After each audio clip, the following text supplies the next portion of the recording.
പ്രിയപ്പെട്ടവരെ, ഞാൻ നിങ്ങളോട് ചില രഹസ്യങ്ങൾ, ദൈവത്തിന്റെതും അല്ലെങ്കിൽ സ്വർഗത്തിന്റെതും ആത്മീയ ലോകത്തിന്റെയും ചില രഹസ്യങ്ങൾ ഞാൻ നിങ്ങളോട് പറയാം.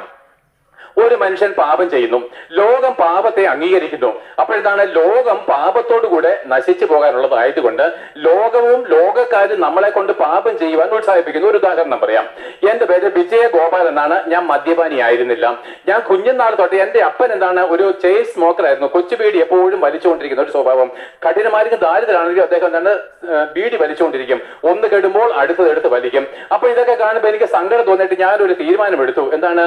ഞാൻ വളർന്നു വരുമ്പോൾ, അത് സ്കൂൾ ജീവിതത്തിലാണ്, ഞാൻ കള്ളു കുടിക്കത്തില്ല, ഞാൻ പുക വലിക്കത്തില്ല, ഒരു പാപവും ചെയ്തില്ല. അപ്പൊ പാപമാണെന്ന് അറിയാം, പക്ഷെ പാപം എന്താണെന്നോ പാപത്തിന്റെ അനന്തര ഫലമാണെന്നോ എന്തെന്ന് എനിക്കറിയത്തില്ല. കാരണം ദൈവത്തെ ഞാൻ അറിഞ്ഞിട്ടില്ല. പക്ഷെ പലതും തെറ്റാണെന്ന് അറിയാം. അപ്പോൾ എന്താണ്, വളർന്നു വന്നപ്പോൾ പല കാര്യങ്ങളും ഞാൻ ചെയ്യുവാനിടയായി, പല പാപത്തിലും വീഴുവാനിടയായി.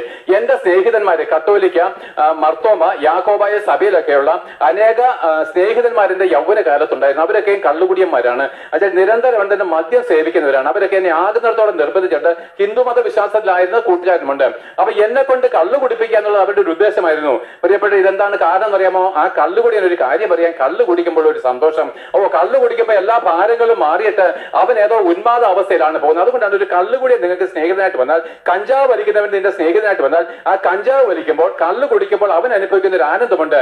ആ സ്നേഹിതൻ നിന്റെ യഥാർത്ഥ സ്നേഹിതനായതുകൊണ്ട് അവൻ അനുഭവിക്കുന്ന ആനന്ദത്തിലേക്ക് നിന്നെ കൂടെ കൊണ്ടുപോകാൻ അവൻ എന്താണ്, അവന് ഉത്സാഹിക്കാൻ, അവന് മനഃപൂർവ്വം അല്ലെങ്കിലും അവന്റെ അനുഭവിക്കുന്ന സന്തോഷം നീയും അനുഭവിക്കണം. ഇതാണ് ഒരു കള്ളുകുടിന്റെ ലക്ഷ്യം. പക്ഷെ നമ്മൾ എങ്ങോട്ടാ പോകുന്നത്? പ്രിയപ്പെട്ട, നരകവിധിയിലേക്കാണ് പോകുന്നത്. അപ്പോൾ ആ കള്ളുകുടിയനായിരിക്കുന്ന സ്നേഹിതൻ നമ്മളെ വിളിച്ചുകൊണ്ട് പോകുന്നത് അവനോട് കൂടെ നരകത്തിലേക്ക് പോകാൻ അവൻ അറിയുന്നില്ലെങ്കിലും, പ്രിയപ്പെട്ട, ഞങ്ങൾക്ക് ഇന്ന് ഈ സത്യങ്ങൾ അറിയാം.